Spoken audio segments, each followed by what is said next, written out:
Yep. So for the next speaker, we travel along the Indian Ocean and enter the Bay of Bengal.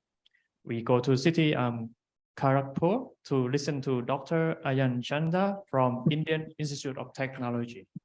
So when you're ready, Dr. Chanda, yeah, please feel free to share your screen.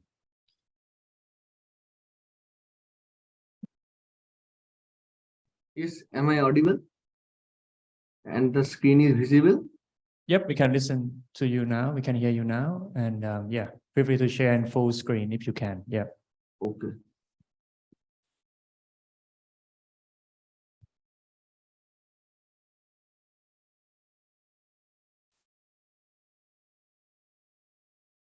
Yep. Can you share in full screen, please? Yes. Yep. Okay. Yep. Please. Or here is fine. Yeah, you can start if you would like to. Yep. Yes. So good morning, everyone. Myself, Ayan Chanda from Indian Institute of Technology, Kharagpur. The title of my talk is Flexural Gravity Wave Scattering by a pair of vertical porous barrier. And this work is co-authored by Professor Thilochon Sahu. These are some outlines which I am going to discuss. Introduction. So basically, let us start with the applicability of the proposed Hey, problem in the Ayan. area of.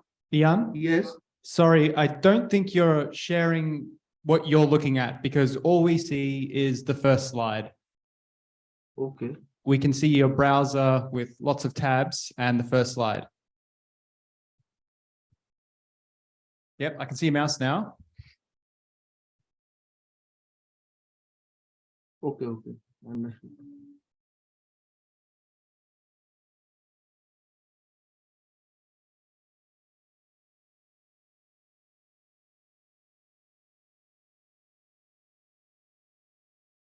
Now. Yeah, I can see the second slide. Yeah.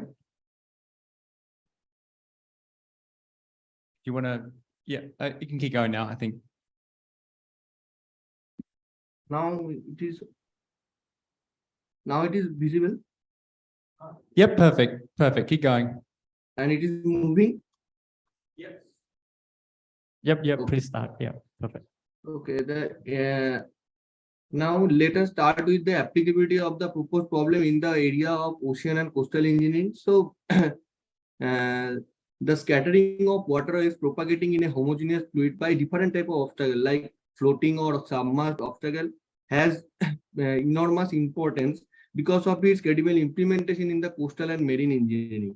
We know that in the world, the 70% area is occupied by the water or ocean region, and the 30% is occupied by the land. So now we need the use the ocean space for the different type of activities like human urban development, etc. So a substantial upsurge in various developmental activity along the coast has taken place due to the increase in world population.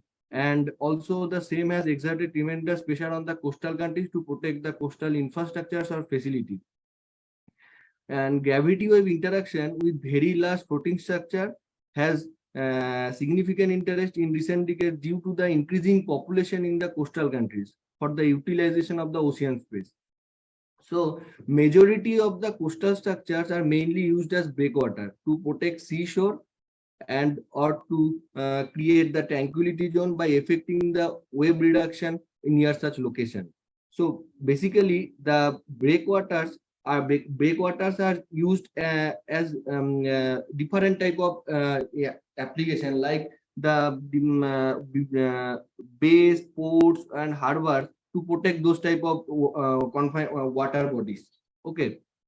And earlier many rigid structures are used to protect the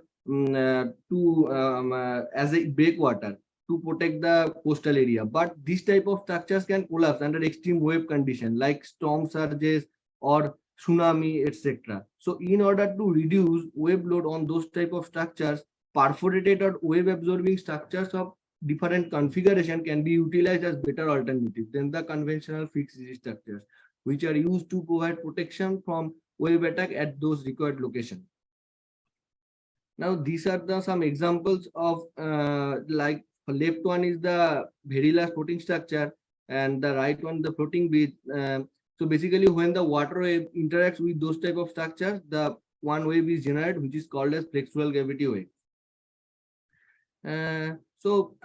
These are some background or literature review. In 1990, Fox and Square studied the interaction of waves with an ice-covered surface using the eigenfunction expansion technique by modeling the sea ice as a thin elastic plate. In 2015, Lamas Pardo et al. Reviewed the concept of very large floating structure, and they showed that the use of very large floating structure for the coastal and offshore area.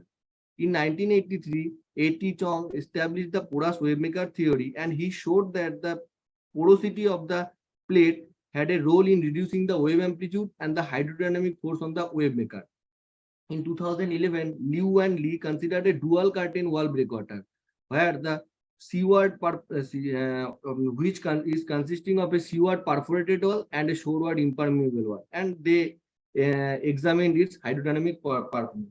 So, having studied a good number of works, we are motivated to take up this problem actually, and it has immense significance in the area of ocean and coastal engineering. So, this is the schematic diagram of the problem. So, here if you see, this is the elastic plate. Actually, one layer fluid is considered or homogeneous fluid. The upper surface is bounded by an elastic plate, which is located at y is equal to 0, and two porous barriers considered. The first porous barrier is situated at x equal to 0, and the second porous barrier is situated at x equal to L. And here D2 is the length from the upper surface to the upper tip of the first porous barrier, and D1 is the length from the upper surface to the lower tip of the first porous barrier, and D3 and D4 are the same for the second porous barrier. And y is equal to minus h is the location of the rigid bed, and the whole fluid region is divided into three parts: A, B, and C. Okay. Now some assumptions are needed. So one flow is irrotational, fluid is assumed to be inviscid and incompressible, small amplitude wave theory is used, and the barrier vertical and the following because here the thin elastic plate is considered, or the following shows at all, the floating plate is approximated as a thin elastic plate in the presence of compressive stress term. Since there are three regions, so in each region the time harmonic velocity potential can be defined like this way: capital psi j x y z t is equal to psi j x y e to the power I L z minus I omega t. And here the psi j x y is the spatial velocity potential in each region, and the L is the component of the incident wave number k naught, which is the flexural mode, for L is equal to k naught sin theta, and theta is the angle of incident along the x-axis, and omega is the angular wave frequency of the incoming wave. Now mathematical formulation of the problem. The main governing equation is the modified Helmholtz equation. So in each region A, B, and C, the spatial velocity potential satisfies the modified Helmholtz equation. And these are the some boundary conditions. So this boundary condition of the upper surface at y is equal to 0. This is the ice cover or plate covered surface, and at y is equal to minus is the rigid seabed condition is this. So here D, Q, and this are the parameter associated to the elastic plate. These the flexurality, Q is the compressive stress term, and this is the inertial term. But in our case, we have neglected the inertial term. Now the boundary condition along the porous barrier. These first three for the boundary condition along the first porous barrier, and the last three are the boundary condition along the second porous barriers. Okay, this is the boundary condition along the porous barrier, and here G1 is the porosity of the first porous barrier, and these remaining 5 and 6, these are the condition along the gap at x equal to 0 or at the location of the first porous barrier. basically this is the continuity of velocity and this is the continuity of pressure at x equal to 0 along the gap of the first porous barrier. And similarly, last three equation or last three condition for the second porous barrier, where G2 is the porosity of the second porous barrier. Now, analytical solution of the problem. So here we use the eigenfunction expansion technique and we solve the boundary value problem. And we get the velocity potential like this way. This is the psi1 in region A. Psi1 can be written like this way. And here this Rn are the unknown coefficient what we have to determine. And this Zn is the depth dependent function or vertical eigenfunction can be obtained like this way. And capital Kn is the square root of Kn square minus L square. The in region B, the velocity potential psi2 can be written like this way. Psi2 is equal to this. Here En and Fn are the unknown coefficients. And in region C, the velocity potential psi3 takes the following form. This is, and here Tn are the unknown coefficient. Now the small kn, which is the wave number, satisfies the dispersion relation. This is the dispersion relation, and this dispersion relation has exactly one positive real root k0 that indicates the propagating mode, 4 complex root corresponding to the damped propagating mode, and infinite number of purely imaginary root corresponding to the Evanson mode. But this result depends on the value of q.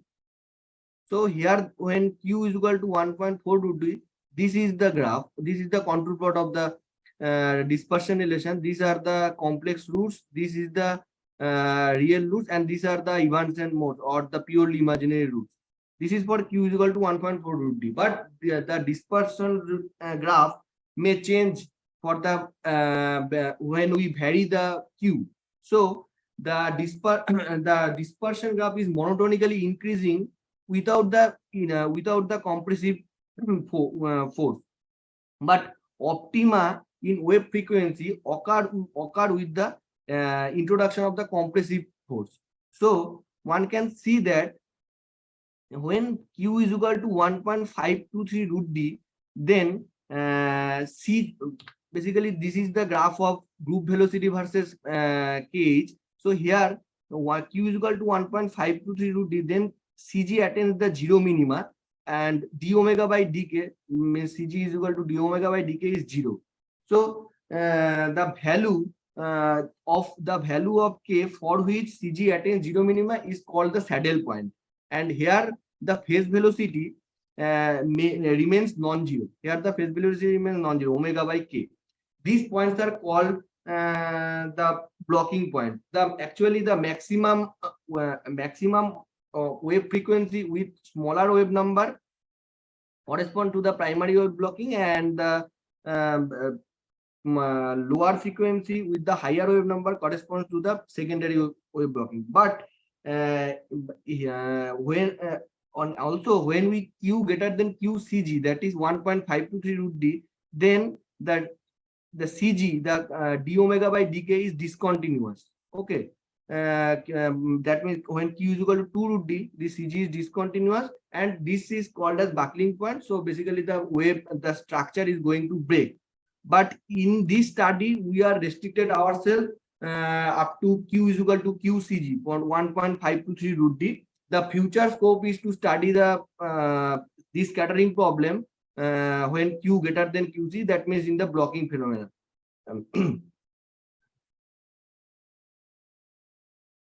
Now, using the boundary condition, we get the reflection and transmission coefficient like this way, Rn and Tn. So one can see that Rn and Tn are totally dependent on En and Fn. En and Fn are the unknown constants. So now we have to find En and Fn. Once we get the En and Fn, we get the reflection Rn and Tn.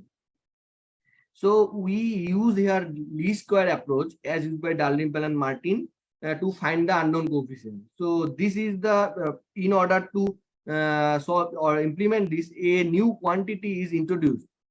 So this is the IY, this is the quantity. So when we use the least square method, we this IY, it should be square integrable, and the integral of this should be minimum. Okay, to minimize the integral, with respect to unknown coefficient em or fm, we get the following integral equation. And if we put this iy value here, and we get the system of equation. Okay, once we get the system of equation, one can solve the system, and we get the ens and fns. Okay, and corresponding and subsequently we get the reflection and transmission coefficient. Now these are some hydrodynamic quantities associated to the problem. So first one is the dissipation coefficient. So when water wave interacts with the porous barrier, some wave energy is getting dissipated due to the porosity, and this is the dissipation coefficient. Pt is 1 minus r naught square minus t naught square. And this is the non-dimensional hydrodynamic force F1 on the first porous barrier, and this is the graph. This is the non-dimensional hydrodynamic force on the second porous barrier F2. Now results and discussion. So here this is the graph of reflection coefficient versus wave number when we vary q. Okay, and it is observed that certain increase in the amplitude of the reflection coefficient with an increase in k naught n for lower values of compressive force. And also the reflection coefficient exhibits an oscillatory pattern, which is due to the mutual interaction of the incident and reflected wave, as well as the interaction of waves between the barriers. And here one can see this is the reflection coefficient graph versus frequency, and when q approaches to qcg, that means 1.523 here one abrupt behavior is observed in the reflection graph. Actually, when q approaches to qcg, then we know the saddle point exists, the d omega by dk is 0, and here the dispersion relation, the root of the complex roots of the dispersion relation, that means k1 and k2 approaches to the real root k naught. Okay, and that is why this abrupt behavior is observed when q approaches to qcg. Basically the discontinuity occurs.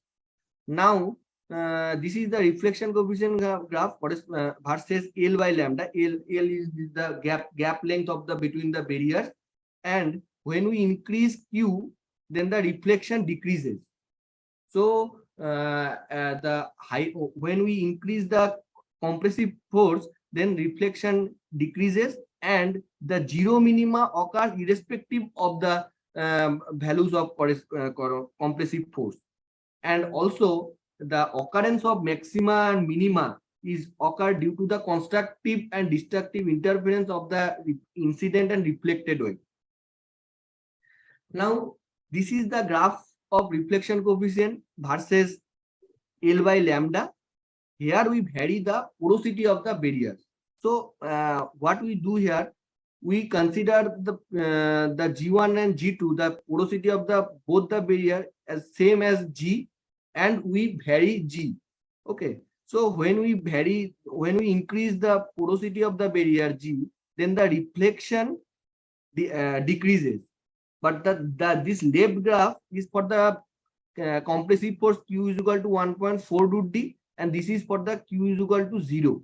Okay, so the same pattern is observed, but the reflection for Q is equal to 1.4 root D is less compared to the Q is equal to 0. So basically the one can reduce the wave reflection with the addition of compressive force. And this is the graph of reflection coefficient versus L by lambda for different length of the porous barrier. So here if we increase the length of the porous barrier, then reflection decreases, and and it is quite obvious, because when length of the barrier is increased, then there is no space to wave transmission. So obviously the more wave energy is reflected by the barriers. And this is the graph of dissipation coefficient versus wave number, and here we vary the G, the porosity of the barrier. If we increase G, then the dissipation increases, and the oscillatory pattern is followed here. And also basically this, when we increase G, that means the pore size is going to increase, and the more wave energy is getting dissipated by the barriers. Okay, and this is the graph of force on the first porous barrier, and here we increase the porosity of the first porous barrier. So when G or G1 increases, the wave force decreases. Okay, and this may be due to the fact that with an increasing in the absolute value of the G1, more wave energy passes through the fine pores of the barrier, and thus the less force is exerted, and less force is exerted. And these are the conclusion. So basically, for a fixed submergence depth of the porous barrier, lower reflection is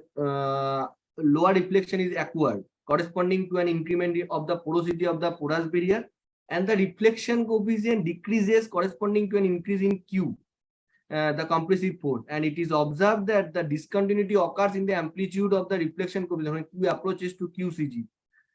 In the presence of floating plate with the consideration of compressive force Q, and which is obviously less than QCG, a sufficient portion of the energy loss takes place as a consequence of the interference of the incident and reflected wave, while another part of the wave energy is getting dissipated when passing through the porous barrier. And wave force acting on the barrier decreases because of the increment in wave energy dissipation and transmission by the porous barrier of higher porosity. So basically, overall, it is concluded that a suitable position of the barrier is required in order to reduce the wave load and to create the tranquility zone. So this is the conclusion, and thank you. Yep, thank you. And we have time for one or two quick questions from the audience here or online. Yep, please, Jordan. Hey, Ayan, Jordan Pitt here. Thank you for your talk. I guess I was wondering why you had G going 0.5, 1, 2, and then complex. That seemed like a bit of a weird change in the last one. Can you explain that? Actually, G, actually the complex G is the porosity parameter. So it has two parts. One is resistance part and another is inertial part. So basically, when when we consider the real, that means it's only the damping effect of the barriers. But the complex part, basically the pure imaginary part, it corresponds to the inertial effect. So basically, we are emphasizing the when the damping and inertia both occur, what will happen with the dissipation coefficient or reflection coefficient. So basically, this is the idea.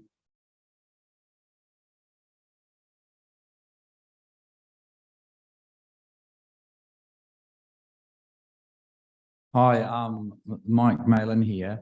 Yeah, this is just taking up this point. I've never seen this done in the literature with this complex G. Is that something that you guys have developed yourselves, or is it based on other work? Sorry? This complex G that you have here. Okay. Is this from the literature or is it your own idea? Okay, it is coming from literature. Many researchers have used. So here I have also used, and due to the actually we have seen that we have checked that the porosity parameter, the complex, the inertial part is going to affect the solution is not is going to basically the reflection coefficient, transmission coefficient, how it will behave when we change the porosity parameter from real to complex, and it is in literature. Yep, thank you very much, Ayan. Yep, so we will move on to our